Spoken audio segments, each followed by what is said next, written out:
அவன் ஒரு வியாபாரி. எதிர்காலத்தில் பெரிய தொழிலதிபராக வரவேண்டும் என்று ஆசைப்பட்டான்.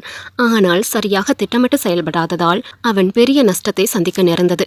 மிகுந்த கவலையில் ஆழ்ந்த அவன் வீட்டுக்கு செல்ல மனமில்லாமல் ஊரை விட்டு ஒதுக்குப்புறமாக இருந்த ஆற்றங்கரைக்கு போனான். அங்கே மெல்லிய நிலா வெளிச்சத்தில் ஆற்று மணலில் அமர்ந்து நினைவுகளை ஓடவிட்டான். வியாபாரத்தில் தோற்றுப்போன அவலம் அவனை அழுத்தியது. பங்குதாரர்கள் எப்படியெல்லாம் தனக்கு துரோகம் செய்தார்கள், நம்ப வைத்து கழுத்தறுத்தார்கள் என்று எண்ணி எண்ணி வேதனையில் மூழ்கினான்.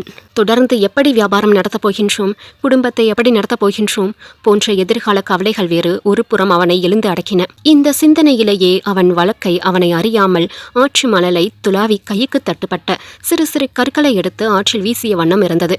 இப்படியாக அவன் அன்றிரவு முழுவதும் அங்கேயே அமர்ந்திருந்தான். பொழுது விடிய ஆரம்பித்தது. வெளிச்சம் பரவியது. ஆற்றிலே வீசுவதற்கு அவனை சுற்றி இருந்த கற்கள் எல்லாம் தெரிந்து போய்விட்டன. அவன் தன் கையில் இருந்த கடைசி கல்லை பார்த்தான். பிரமித்தான். காரணம், அது சாதாரண கூழாங்கல் இல்ல, விலை உயர்ந்த வைரக்கல்.